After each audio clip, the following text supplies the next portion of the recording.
Hello, everyone, and welcome. In today's live stream video, we'll be discussing taking your reselling business to the next level in 2021.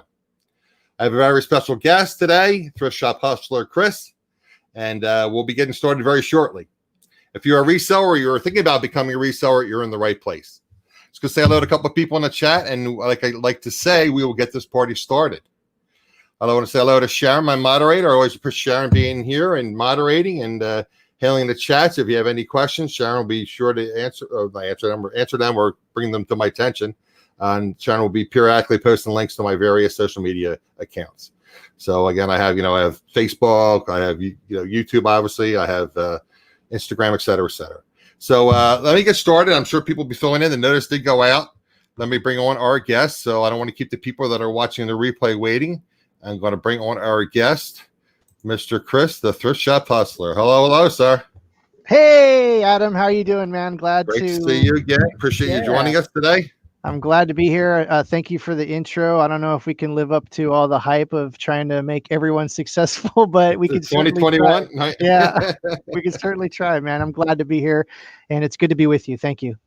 Thank you. Like I said, most of the people in the chat will be filling in very shortly. Most of the people already know you from being on my show a couple times. And, obviously I asked them to subscribe to your channel because you have a lot of pro tips and Bolos. So for the people that don't know you or maybe new to the channel, why don't you just tell people a little bit about yourself and your background and where you're at, et cetera, et cetera. Yeah. Hello, everyone. I'm Chris, the Thrift Shop Hustler. I have a YouTube channel. I do mostly what's sold on eBay videos. I am the e-commerce manager for the American Cancer Society. I've been on eBay since 1995, and I've been a reseller since I was 8 years old, and that was a very long time ago. So that's who I am, and glad to be here. Let's do this. Since you're 8 years old. 8 years old. Why don't you refresh my memory? What were you selling when you were 8 years old? Were you selling candy in school or something? No, actually, it was 6. So I hate to even bring it down even further. In 1986. There used to be an ice cream man that used to come around, and he used to sell baseball cards and stuff. And I started buying Garbage Pail Kids in 1986. It was like Series 2 or Series 3 that was out. And, I would buy the packs for 25 cents. My mom would give me 50 cents. I'd buy 2 packs. We'd crack them. And then I would sell like the singles for like a quarter. Like people would buy as much as it cost for a pack. And then I just snowballed that when I was 6. And I think that's what really got me hooked. Was Garbage Pail Kids, which is very interesting because I made $15,000 this year off of digital Garbage Pail Kids. Like it literally came full circle, dude. It was crazy. So yeah, that's my beginning story. And then there's, of course, when I was 8 and 9, my dad used to take me to a swap meet, and I was collecting baseball cards at the time. And he set me up with my own table, and I knew a lot about baseball cards. And so that's kind of what started my whole reselling career, was all that stuff. I don't think that ever came up in our conversations before. When you were 8 or 9, you actually, they call them swap meet guys in California. Don't get all excited. Yep. we call flea markets here, which I don't know why they call them flea markets, but they're swap meets in California. So basically, flea markets. When you're 8 or 9 years old, you had your dad set you up at your own table. Yeah, and it was nice because so cool. Well, it was funny because I knew at that point between 6 and 8. I studied a lot of like the price guides, and I was into like stats, and it was kind of like Rain Man a little bit with baseball cards. And so I knew a lot about cards. And so I would go around and I would ask people like neighbors, or I'd go to garage sales in like 1988, 1989, before all of this stuff. And I would ask people, old ladies and old men, if they had baseball cards, and if, they were willing to sell them, or if they had them. And sometimes some people would give me cards. So I'd come up with a large collection or whatever. And then I would go to the swap meet, and I'd put them all in the little binders, and I'd be 8 years old, 8, 9, 10. And then these older guys who thought they knew everything and try to swindle me and try to like take advantage of me because it was funny because they thought I was a little kid and didn't know anything. I knew a lot. You memorized the price guys. Yes, I knew a lot about those cards. So they would try to say like, oh, I'll give you, $5 for a Jose Canseco 1986, Donruss rookie or whatever. I'm like, it's like worth $300. Like, get out of here, like. So it was kind of funny like that. But anyways, that's how I started. And then when eBay came around, that was fun. And then, so here we are today, in my dream job, running the eBay business for the American Cancer Society. So it's been a crazy journey. It's been a really crazy, blessed, grateful, to be honest, journey. Okay, and for those of you that are familiar with Chris, or you want to support the American Cancer Society, I put all Chris's links in the description below, including his eBay store for the American Cancer Society. So you want to support a great cause and help Chris out, I'd appreciate if you look in his store and maybe we find something interesting in there you'll be able to pick up. He gets some really neat stuff because he's in the Los Angeles area near some of the studios that produce TV, movie, etc. So you get some really interesting things that donate to the shop. Yeah, absolutely. Disney's down the street. Nickelodeon's like maybe 4 or 5 blocks away. Warner Brothers is in the same city, and Paramount's like over the hill. And yeah, there's a lot of that stuff. As a matter of fact, we do get stuff from Disney and some of the studios from time to time. And I guess we can. Should I go down there? Well, I'll just say without giving a name, we had a famous person who retired from a late night TV show donate almost their whole office to us. Wow. And there was so many like amazing collectibles that came out of that whole thing. So it was pretty that was like the treasure hunt came to you. You were just going, yes. through all these things. Says, wow, look at this. Yes. So, I mean, we're blessed in that circumstance, but also it's a learning experience for me too, because I get to learn about all kinds of new different things that I never even knew about, because I had a whole history of baseball cards and collectibles, but clothing and jewelry and all that stuff, I didn't know anything about pottery.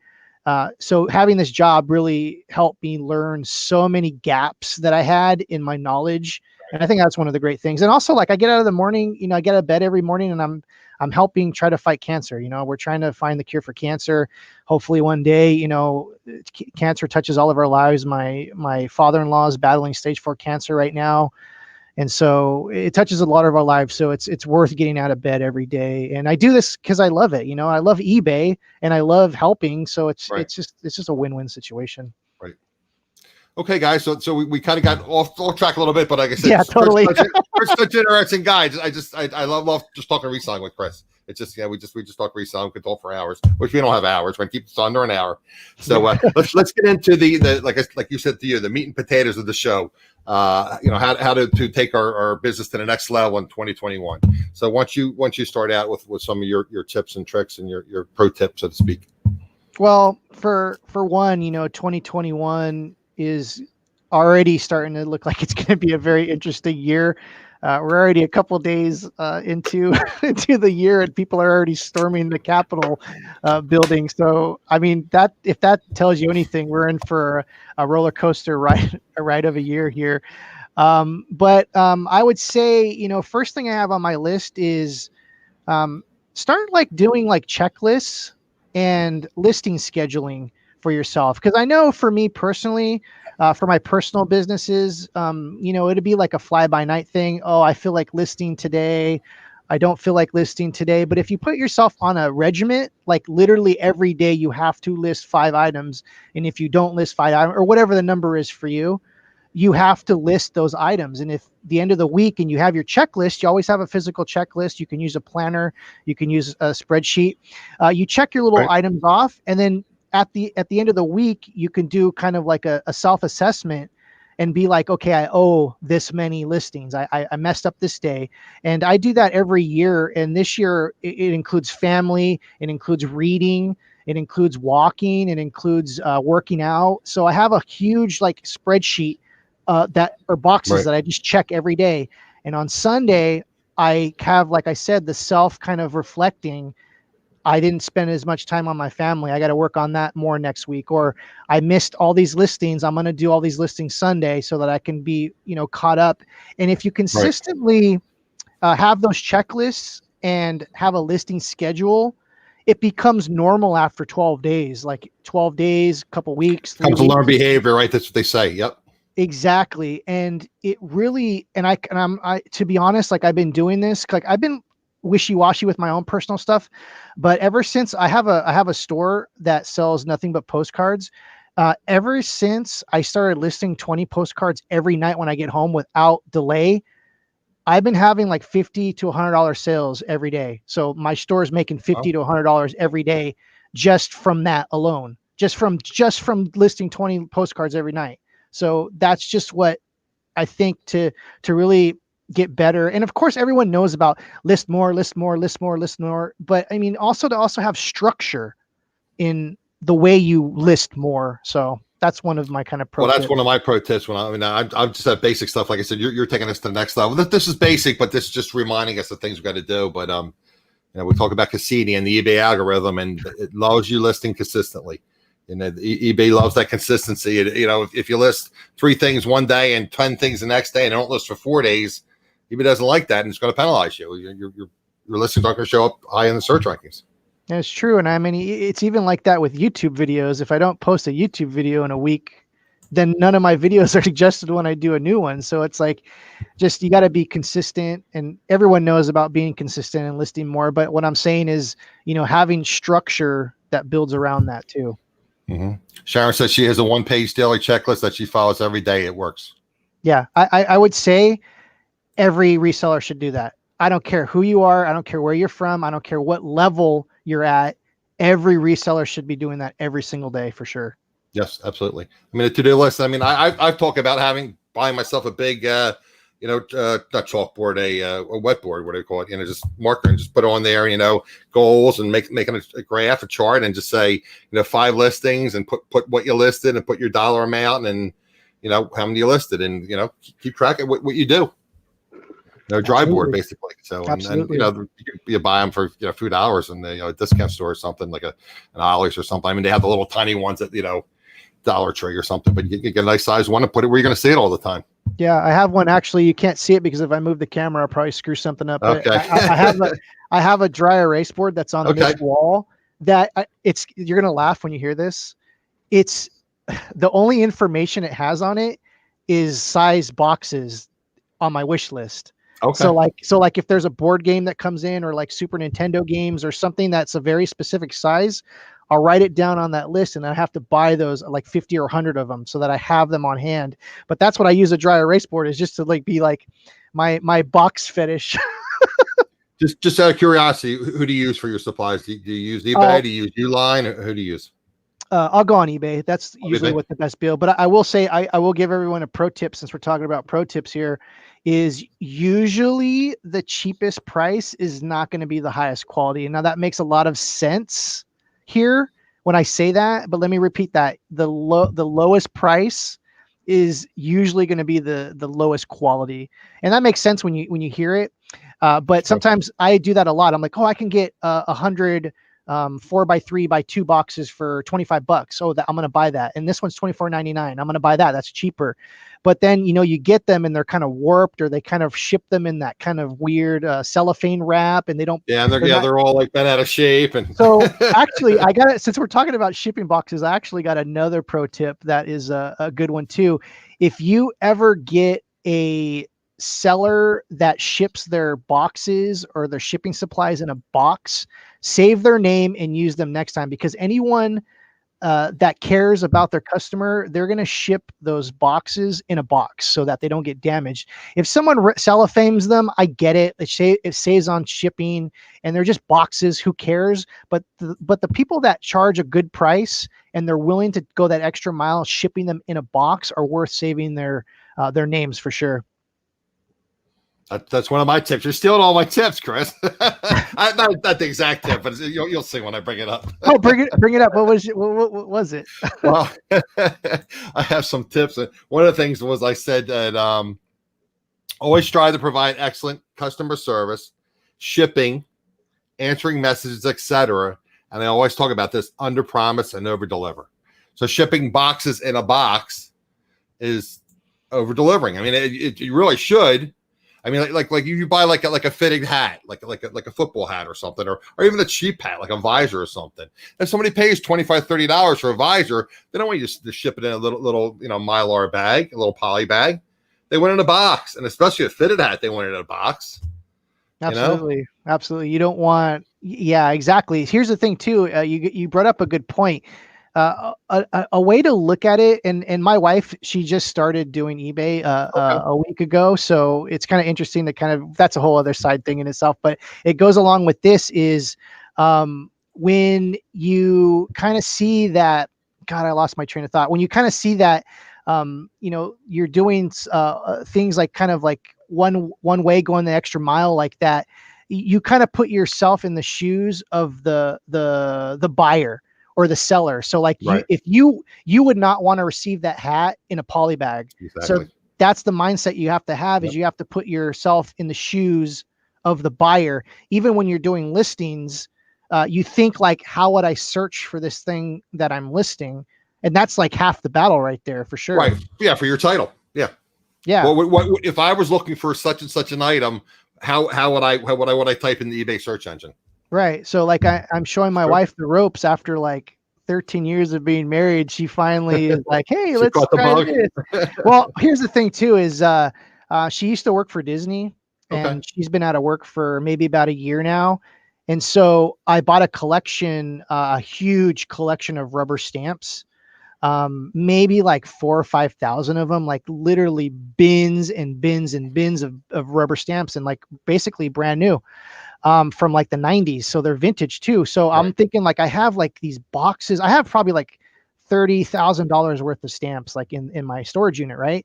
So I'm thinking, well, why don't do you want to do this as like a side kind of hustle? Like, do you want to try to do this? So showing her how to do eBay has been such like an amazing kind of thought process of like how a beginner looks at eBay and how they ask the questions that they ask. And it makes you a better professional seller, because then you get into the mind of someone that's new to eBay and how they think. And like, because we're so jaded by this whole thing because we've been doing this for so long, it's great to have a fresh perspective on how to look at this. So yeah. Okay, but what is your next tip? What's your next like, just get on to the next tip. I don't want to hear about it. Let's see here. Oh yeah, here's another one I got. Dig out those death piles. Like everyone, and here's the thing. Like we talk about listing consistently. How many of us seriously just source for the thing, for just like kind of the process of the thrill of the hunt? We just source. Yeah, we just source. We just source to source. Source to source. We just source to source. And it's funny because when I was going to pull those stamps out of my storage unit and I was looking for Christmas stockings, because we had our Christmas stockings, all of our decorations put in the storage unit somewhere in a box. I'm going through all these boxes and I'm like, there's like $10,000 worth of stuff in this box. There's $2,000 worth of stuff in this box. What am I doing? Why is it sitting in my storage unit, right? Yeah. And I'm like, to be honest, if one of the YouTuber storage unit people like won my storage unit as an auction, you would never hear the end of like the amazing, like, oh my God, look at this, look at this, look at this. Anyways, the point of the story is go into your old death piles, go into your garage, look for something. A classic story. We moved maybe like 4 years ago, and I was going through some of our old garage things that we had, and I found like old Pokemon cards that were worth a ton of money, and they were like brand new and sealed, and I got like a few $100s for them. And so anyone that's like, I don't know what to do, I need to make some money. If you have old stuff, old boxes that you haven't opened up in like 10 years, 15 years, 20 years, maybe it's a time to go into your garage, go into your storage unit and just start digging. Like I was looking for Mike Trout rookie cards because I was collecting cards. I've collected cards my whole life, but I had those 2011 Topps update cards. And I was like, oh my God, I'm going to find a Mike Trout rookie in this. Please. It's like $50,000 if I can find like the right one. I didn't find the Mike Trout rookie, but I found a couple of his second year cards that go for like $20 or $30. So it was worth like going and backtracking, in those old death piles. So I guess that's one of my pro tips is, don't stop sourcing. That's fun. That's the treasure hunt. But also think like, what do I have in those other boxes that I haven't seen in like 2 years? So, well, I'll give you an example, and it's not nearly as exciting as, finding a Mike Trout rookie card. But Valerie, that's in my chat, Hickory Springs, she was talking about, she was going through her drawers. Like you said, look through your drawers, your closets, etc., your basement, your garage. And she found men's underwear, new and packaged from her ex-husband that were like 10 years ago, from like 10 years ago. When I had told her the story that a friend of mine is very particular about the clothes he wears, and he wears a particular pair of Hanes underwear, and they haven't made them for like 6 or 7 years. Because, like anything, the quality goes down. I mean, I don't know what, I don't want to get personal, but I mean, just clothing, a shirt.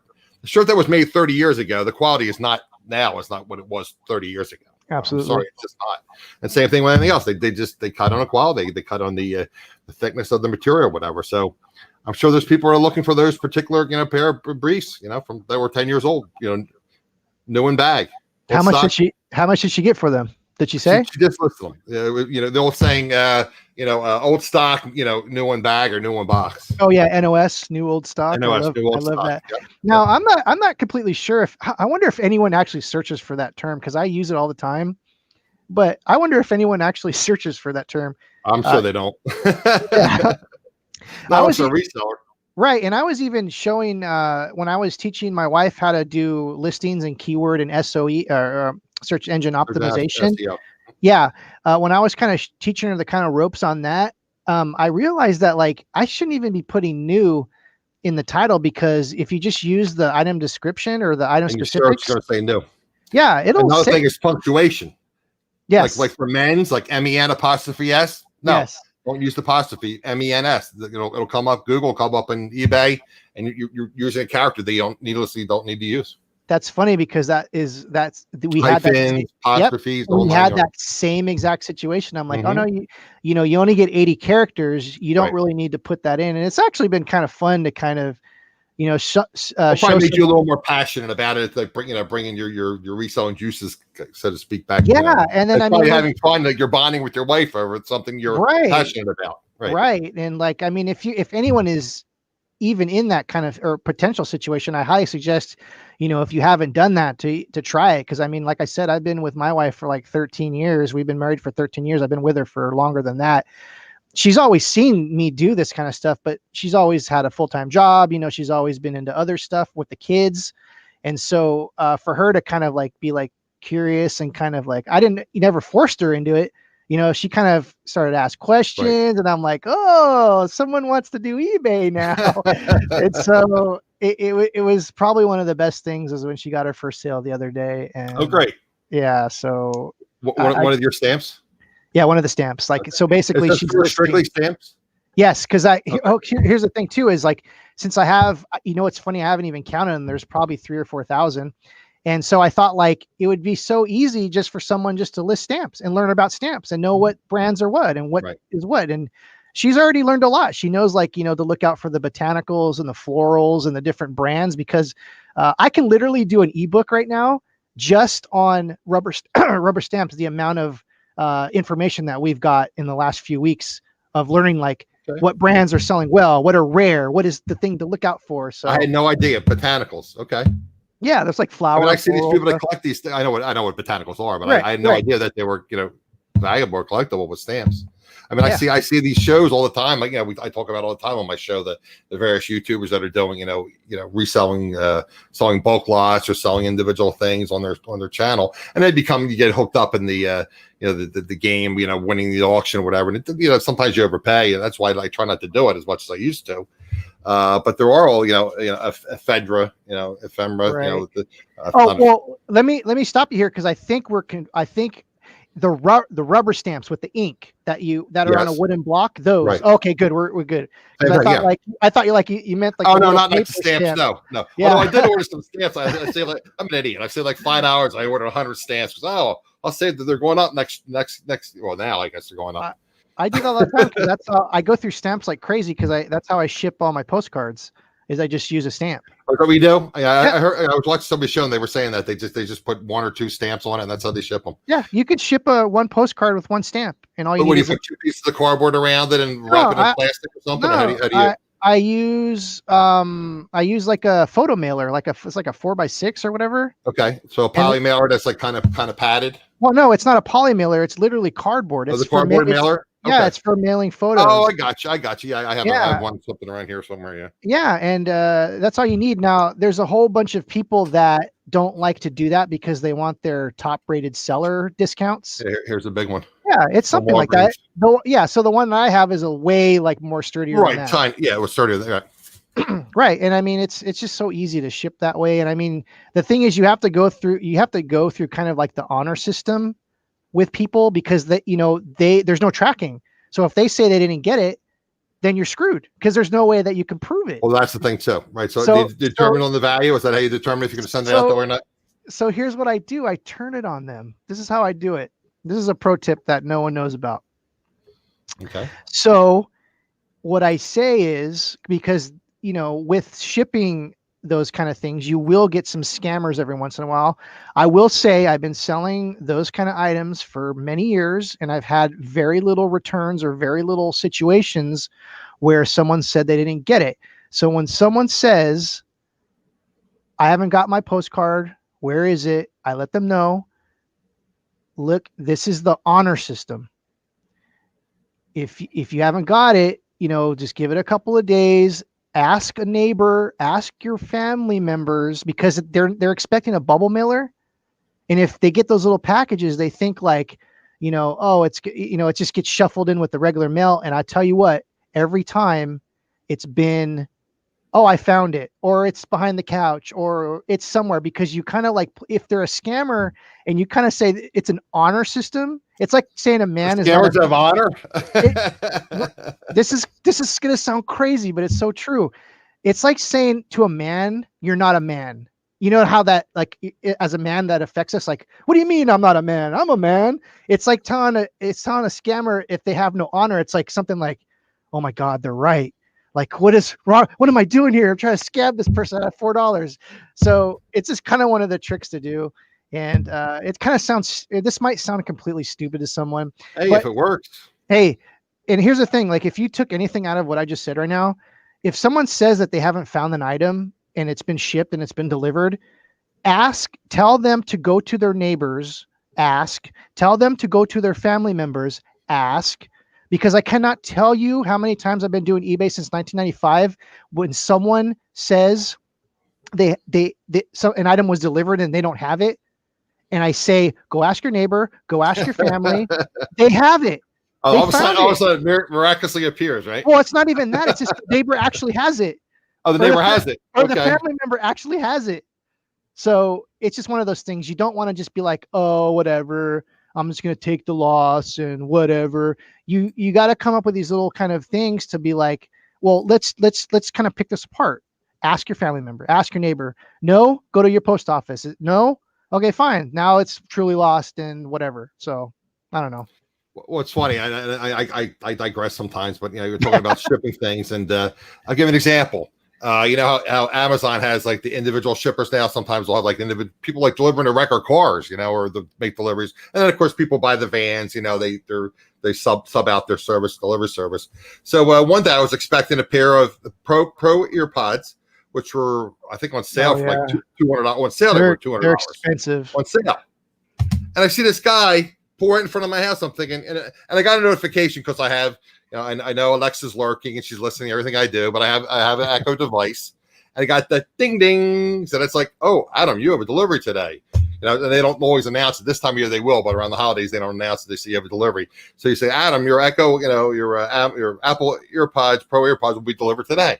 So I'm looking at the door. I just had to be looking at the door, and the guy says, excuse me, are you want this for free? My address is 3. Oh, yeah. If he dropped a $300 or $200 pair of EarPods on my neighbor, and I'm not crazy about my neighbor. I mean, I shouldn't say that, but I'm not crazy about my neighbor. I don't know if he would deliver them, return them to me. Right. Another example. I tell you guys all the time, I talk a little bit about YouTube. You and I were talking pre-chat about YouTube, trying to take my YouTube game to the next level. I ordered a streaming PC because my laptop doesn't have enough memory, doesn't have enough video processing. So I ordered a PC. So it's supposed to arrive a week from now. I just happened to walk out my front door, which I do maybe once a week. $1,500 computer sitting on my front step. Oh my goodness. No notice, no nothing. No knock on the door, sitting on my front step. Oh. So I mean, stuff like that happens. And I've had eBay boxes stolen. Yeah. Is that what you're using right now? The new computer? No. I'm just using the laptop right now. Oh, you haven't set it up yet? No. Oh, that's fun. Well, that's a fun little project to do. That's always fun to get a new computer. Yeah, well, this thing is, I don't want to get into details, but it didn't have enough RAM. It doesn't. You really need a good processor. So I want to connect a regular mirrorless camera, as opposed to using a webcam, and using StreamYard. It drops you down to 720 DPI unless you have the Pro version, which is 1080, and then I can stream at like 60 what is it, 60 MPS per minute or something, and then the frames per raise second. rate frames per second, and then raise my my DPIs up when I use the mirrorless camera, and I got a special lens. Well, what's funny is I learned that I can use my digital SLR. That's what I have here, and I just use a HDMI cable. And right, but that's what I'm going to be using. Right. Yeah, and it's like I have this camera that I spent like $1,200 on that I barely ever use for my videos because I was like, oh, I'm gonna make pro videos, and I barely use it. So I'm like, oh, you can actually use this as a webcam, and it looks really good. This camera. But, well, see, that's the thing too with my laptop, and you have to use a capture card. You would know you have to use a capture card. Connect your camera into the computer. Little capture card. Yeah, exactly. I couldn't use it with this. It wouldn't work. So it's like, oh crap. Yeah, and the capture card. I need a new computer anyway. Yeah, so. The capture card used to be like $200 or $300, and this one was literally with the pandemic, they got super expensive. No, this thing I paid like $12 for it, and it works great. And it works? Okay, because I hear a lot of the $20 ones aren't working. And I will tell you a pro tip for anyone that's going to use their SLR. The one thing that you're going to get stuck on, you're going to see this right now. Do you see this? My face and the that's the problem I have with my Canon. It doesn't have clean HDMI, so I have to buy a program. Yes, I bought a program. There's workarounds for everything. I just have to turn the autofocus off. I just turn off the autofocus, and I just make sure I'm focused, and then I stay in one spot. Now, of course, that's not going to be great for everyone because some people are going to be wanting to move, but it's perfect for like video conferencing if you're just going to be sitting here just hanging out. Yes, I know we're talking a lot of YouTube want to get away from, but I bought a program that worked as a workaround with that, and I'm going to have to transfer it to my new computer. So anyway, let's get back to the pro tips about reselling. Sure. Another one is to get uncomfortable, and I know that sounds a little weird, and a lot of people might not want to get uncomfortable when it comes to reselling. And what do I mean by that? Like basically, like, do something that you normally wouldn't do, or do something that you hate that you said that you wouldn't do. Like I remember when I sell collectibles and hard goods. That's like my jam. I said I'm never going to sell clothes. And then, I just one day I'm like, oh, I'm going to start selling clothes. I'm going to try it out. And lo and behold, I didn't like it. So it wasn't like I was like onto some crazy like situation where I'm like, oh my God, I'm a huge clothes seller now.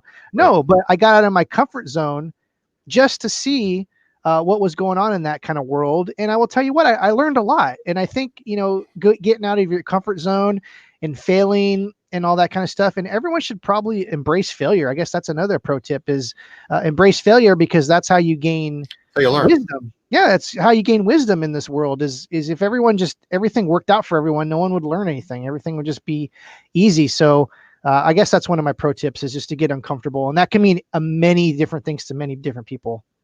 Well, they talk about, maybe learning just one platform, maybe just learning eBay when you first start. And then I talk about on my channel all the time. And, Casey, the Rockstar Flipper, talks about all the time, having multiple streams of income. So, learn eBay first. And then maybe you want to go into Mercari, or maybe you want to do Etsy, you want to do Poshmark, you want to do Bonanza, or you want to do Amazon, FBA, or FBM. But you have multiple platforms, multiple streams of income. So for the reason, if you get suspended from, eBay, or you get literally kicked off a platform, one of my, people that used to follow my channel all the time, she got kicked off of Amazon permanently. She can never get back on. She was using a drop shipper. Well, supposedly it was a wholesaler, but for a reason, that'll do it. Got her kicked off permanently off of Amazon. She can never have an account with Amazon. Yeah, that's unfortunate. I mean, Amazon is, I used to do tons of FBA, and I know a lot about that. And I actually do merch by Amazon now, and it's one of the eggs in the basket. And Casey's absolutely right. I can't tell you that, the thing that has saved me in 2020 was diversifying my reselling. Yeah. And I mean, I have so many streams of income, and I always heard about this growing up, like diversification, multiple, like a stock market, like a mutual fund, having multiple stocks. Just don't put all your eggs in one basket. Like my God, Bitcoin is going crazy. Like I've been into that since 2012. Well, he hates Bitcoin, so we don't bring that. So that's what I saw that Bitcoin is going. What the heck's going on? So that's what I'm saying is like, I use that. I have an Amazon account. Right. I have an Etsy account. I have a Mercari account.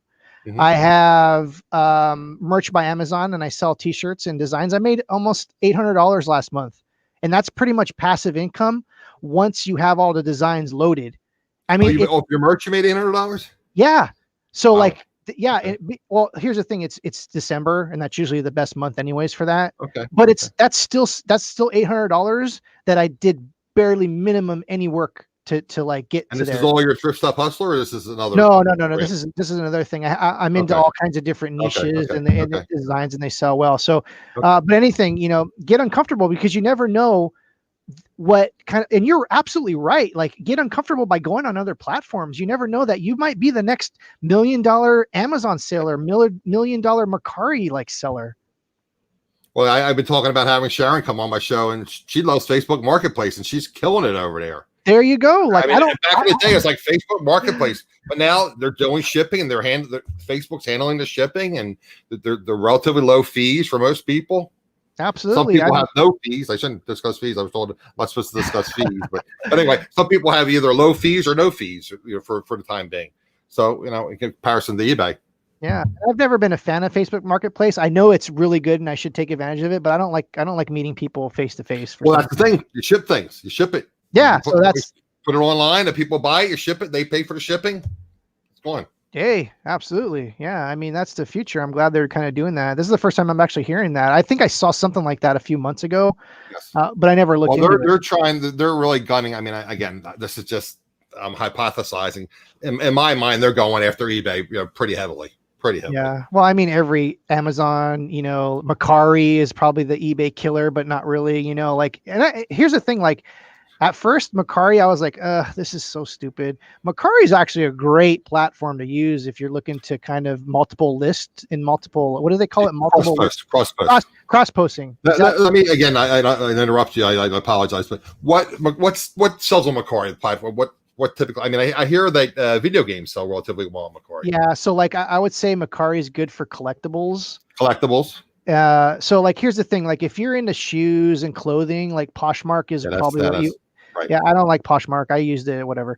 I'm not social enough to be on Poshmark. Yeah, I tried Poshmark, and I failed. Sharing and all that stuff. I failed so horribly at that. But anyways, so Mercari is like good for like collectibles and kind of rare items too. And it's just good for if you're okay. Here's the thing: if you sell clothes, forget Mercari. Just walk away. Right. If you sell hard goods and collectibles, Mercari is like the place to be for cross listing. Like, duh, why wouldn't you do it? Mm-hmm. So yeah, so that's my pro tip for that is if you're selling hard goods and collectibles and video games, you have to post on the Mercari. Oh yeah, because like sometimes you'll get the buyers that'll buy something real quick on Mercari, and you're like, God, I got that much for that. That's great. Yeah, here, like, you put something on eBay and then you cross-post to Mercari or whatever platform, but it's like, wow, it sold on that platform. It didn't sell on eBay, or vice versa. Yeah, and it's great. And I mean, I just started using Vendoo. Does that make sense? Have you heard of Vendoo before? Yes. I talk about it occasionally, and again, I probably shouldn't bring Casey up all the time, but I won't moderate on the show, so I'm there all the time. So my friend Maggie Doodle, who will probably be watching this replay, she used Vendoo and she had issues with it. Yeah. Casey's a big proponent. I mean, he met the people from List Perfectly. I met him as well at eBay Open, but he gets the affiliate, which is fine. I mean, here's the thing is, like, List Perfectly, they try to reach out to me dozens of times. I'm sure they reached out to you too. They reach out not to me because I'm not a big reseller, but so they reach out to everyone, and they want to give you the platform for free. And all you have to do is talk about it. To me, I looked into it because here's the thing. I'm not going to sell anything to anyone on my, I guess I have ethics or whatever. Right. I'm not going to sell something to someone that I don't believe in. And when I looked at List Perfectly, and I haven't used it, I'm going to say straight up. But when I looked at YouTube videos and I looked at it, I'm like, I don't like this at all. Like, I don't know. This isn't, I don't want to be a part of this because I don't know anything about it. Vendoo is kind of the same way. I'm not like promoting them at all, but I'm saying like, the one thing that I don't like about Vendoo is if something sells, it doesn't automatically go off of the other thing. Right. So like if you sell on Mercari and it sells on Mercari, it doesn't automatically go off of eBay. You have to go and manually switch it off, which is kind of my understanding. Some of these platforms don't really give you notification. You have to check them periodically. I mean, eBay, you get the cha-ching. Now, if anyone's on List Perfectly, do you use List Perfectly? I do not. No. Okay, because I was wondering if they have the option where if it sells on Mercari, it automatically ends on eBay. That's a game changer for me. That's what I want. That's the only thing I want. Yeah, I'm not exactly sure. Like I said, I've heard pluses and minuses. Again, like I said, and then there was another platform. I'm having a brain freeze now. I met the there's creator. What are it's a platform where you take a picture and you actually send them the picture to the company and they list it for you. Oh, I'm I sure don't somebody in know. the chat will remember that. Yeah, But, I never heard of that. I sat with the owner of the company, and I sat with her like number 2 and number 3 people in the company back at eBay Open. But I'm having a brain freeze. I can't remember somebody will probably remember it. Yeah, no, I never heard of that. That's actually so it's a listing service. You actually just take you take your pictures, and then they do the title, they do the description, they do the pricing, they do the home and yards. It's pricey though. Well, Michelle knows everything. Yeah. If you ever need a phone a friend, get Michelle. She is incredible. Well, Craig Landshark Picker, he knows his stuff too. Hi, Craig. How are you doing, buddy? Oh, right. Craig said Sahan also. Thank you, Craig. Yeah, I love that guy a lot. But yeah, I mean, Vendu, I like it because it's easy to use and the cross posting is super easy and intuitive. Trust me, I spent a whole weekend going through all the List Perfectly YouTube videos I can find and all the Vendu videos that I can find. And I'm like, you know what? Vendu looks like it's something that I would use and it's user friendly. And the other thing looked like way crazy. And so I wanted simplicity in my life. I didn't want to have to learn. Oh my God. I have a crazy program and I forget what it's called. And I wish cause I've been using it for years. I don't even know what it's called. It's for when I list postcards. Right. You can literally list just load them up and it lists it for you. You click a button, really? You click a button and it schedules them all for you. Like I can list 100 postcards in like a couple hours and then click a button and then it lists it all for you, like every minute on the minute or every 5 minutes on the minute. But anyways, I mean, there's, like I said, I think it's to each your own. Cause like I said, I mean, Maggie was using Vendu. She didn't like it. And then she switched to List Perfectly. She likes it. I hear people complaining about List Perfectly. And Sharon's saying a lot of people like Vendu. I guess it's, 6 1/2 dozen the other. I guess it depends on what you're using for, what platforms you're using it on. My understanding is they only post like 6 or 7 categories on eBay. So with all those different, boxes you have to check off with eBay, that's a lot of things you got to when you cross post. Yeah, and I mean, if there's like pictures, description, title, price, and like 1 or 2 other things. Everything else you have to check off manually. Yeah. So I mean, like you said, to each their own. Everyone's going to have a different. What works for me and my business is not going to work for you and your business. And I think that's one of the things that a lot of new resellers that come into YouTube, they think like everything's so cookie cutter. And it's not. You can take little pieces of nuggets from Adam. You can take little pieces of nuggets from me, and you got to plug it into your own business model because it's not what works for us might not work for you, and et cetera, et cetera. And I think that's one of the things that, for anyone that's new here watching this video, learn that you're gonna take little bits of information and you're gonna create your own. Use what you feel is appropriate. I mean, it's not appropriate for everyone. That's why I like having various resellers on, because everybody has a different, way they do things and different procedures and different tips. And, we can go integrate what we feel is best for our business model. Absolutely. Absolutely. I got actually a weird side story. You talked about your item getting delivered on your porch and not even knowing about it. I was in my backyard not yesterday. It was actually a couple days ago, and it rained and everything. So I went backyard because there's so many side stories. Anyways, one of my daughter's chores for her week is she has to clean up the dog poop every week, every Monday. I hope you have a pooper scooper for her. Yeah, we do. We have it's all. This isn't 1950s when you had to pick it up with your teeth. The little paper bag. But anyways, I went back there and I was like, "That's odd. There's like 4 packages back here." So someone, an Amazon delivery service, was delivering to your back step, just threw someone's packages over our wall. They weren't yours. They weren't mine, and they all were in a pile. And so when I looked at them, they were all waterlogged because we had a crazy rainstorm come, and it said on the package, back door. It had the address and it said back door. And I think the house is like next to us, but it's a really weird address and a really weird house. Delivering to your back door, they'll just throw it over the fence and you'll get it when you get it. They did that. And I was like, this sucks so bad. Man. And it was funny because I was thinking like, I've changed so much over the years. If I was a 14-year-old, I would have opened those boxes and been like, oh, what's in here? And now as a 40-year-old, I'm like, I'm going to go and I'm going to give this to the package and I'm going to give this to them and I'm going to be the correct citizen. and I went over to their house and I knocked on their door and no one was home. So you just dropped the soggy bags in the box? I just dropped the soggy bags, dude. I wasn't going to deal with it. I did enough of a good service for the day. But I was telling my wife, I can't. I wish I could have been a fly on the wall when they opened the door and been like, what the hell is this? I was waiting for these packages and they're all soggy and soaky, and like, hopefully they'll get their money back. You know, hopefully they go through the return process. I have no idea how that works with Amazon, even though I'm an Amazon seller. They deal with all that. Difficult, believe me. Yeah, when I'm a seller and there's a problem, they deal with all that, and I just get the stuff back, and the person gets the money back. It's that simple. So I don't know. Sorry to go off on a little side trend. We'll get back to the pro tips. What's next on your list?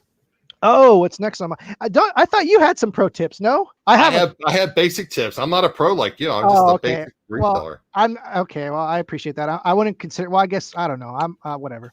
So one of the things that we can talk about for 2021 is, and no one's probably going to be talking about this, so you're going to get some inside scoop here, folks. There you go. Buy all your supplies now. There's no certainty that toilet paper is going to be on the shelf tomorrow. There's no certainty that all your tape and boxes are going to be ready for you. Let me just tell you, I'm in the sports card world, and prices of sleeves and little protectors and everything have gone through the roof over the last month. If you need stamps, buy them now. If you need boxes, buy them now. If you need poly mailers, buy them supplies, now. right. Supplies, just buy them now and have them on hand. Now, I know everyone can't afford buying supplies like crazy. It's a tax write-off, and I hope everyone's using the tax laws to their advantage. That's why we have them. That's why everyone should have a good CPA. Plus report your sales and report your expenses. Yeah, because that's all that stuff. You pay taxes on. It's like basically free money. Like, you don't have to pay for your supplies at the end of the year because it's part of your business. Anyways, I would say as one of the pro tips is to, just get your supplies as soon as you can, because we do not know how this year is going to pan out. And if it's anything like last year, I'm not dooming glooming anyone, but I'm saying just it's good maybe this year to be a little bit prepared, because we don't know what's going to happen. Right. Anyway, so that's what I have. Now you said you bought your boxes on eBay. Do you buy pretty much all your supplies on eBay, or do you have any particular like a little certain things you buy, like your bubble mailers, certain one place, you buy your bubble wrap another place, you buy your tape another? There's pretty much everything you buy on eBay. Yeah, so I mean, I usually buy all my supplies on eBay. If for the supplies we have here in the shop, we have a Uline account, or we'll do Amazon and stuff like that. But for the most part, I buy all my supplies on eBay. You can get stamps for really cheap, like what is it? It's like 50 cents for a first class stamp now. So there's my battery. If I go out, I wonder what that was. Yeah, I just found out how long this thing can go. It can go for about an hour and a half. So if I cut out, all of a sudden, it was a very pleasure seeing everyone. And you're probably never. I think about what's that? Your fire exit, the lights flash. You're probably never going to see me ever again. No, I'm just kidding. So let's burn through these before the battery dies.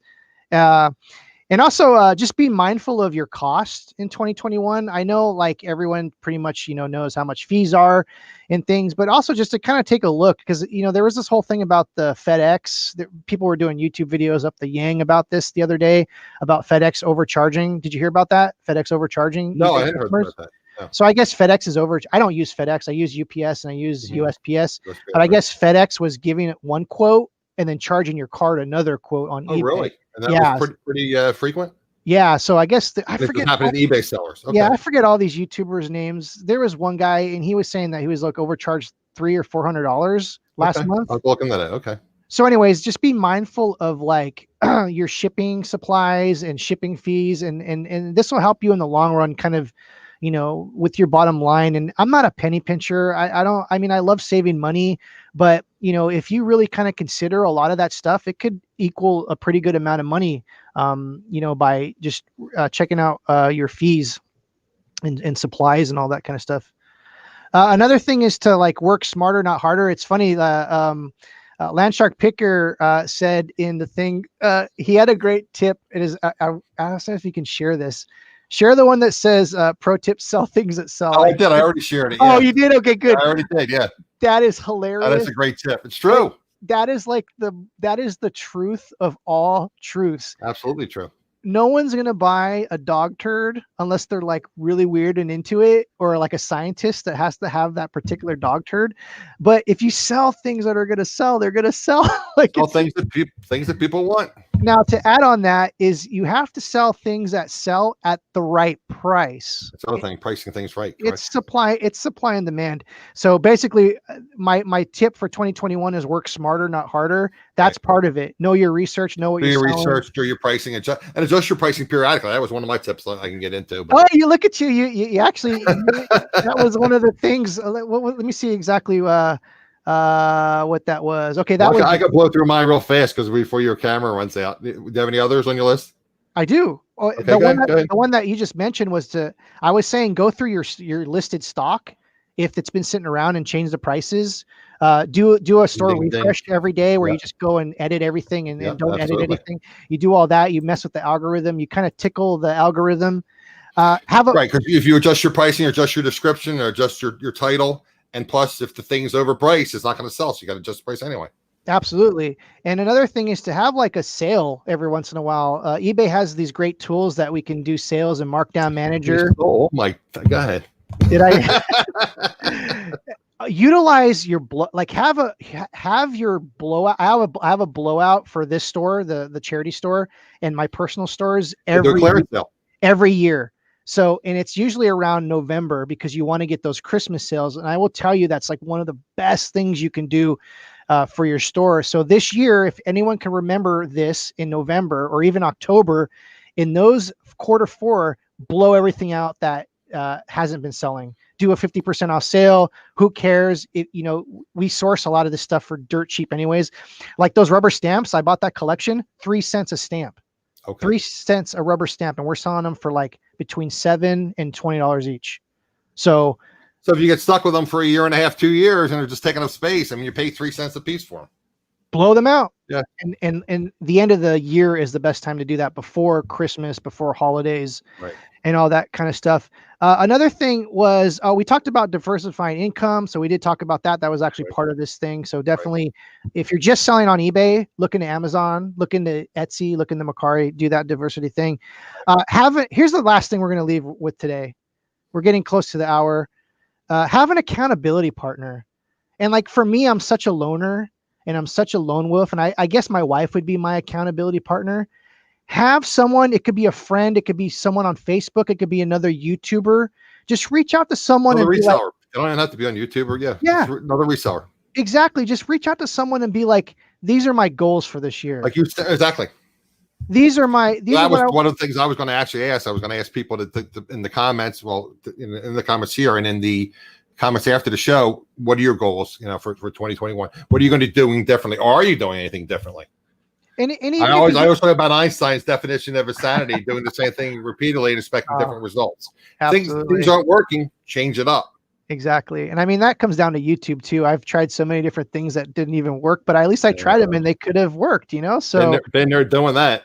and here's the thing. If you're like me and you just don't like people and you're just a loner, have your accountability partner could be yourself. Just write it down, hang it up on your wall. I'm going to do 50,000 listings this year. That's crazy. No one's going to do that. Have a dry board. Have it, post it where you see it. You got to pass it 20 times a day.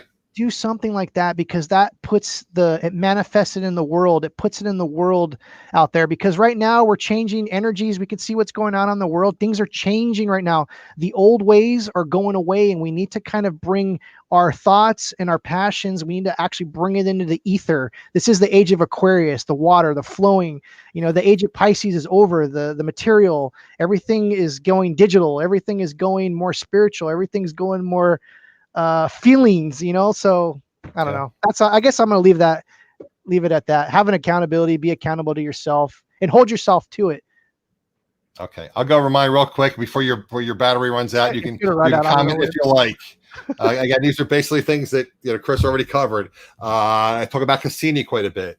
List new items every day. Be consistent. You can batch listings and save them in your draft folder. So you create 30 listings and you want to list 6 a day. So what you do is you put up 6 and you put the rest in your draft folder, and you put up 6 the next day, and the next day, and the next day, and the next day, et cetera, et cetera. eBay's algorithm likes consistency and activity. Edit stale listings. reduce prices, change pictures, title, etc. Again, that's activity. And if something isn't selling, it's stale, reduce the price, change the picture, change the title, etc., etc. Use promoted listings, which we talked about.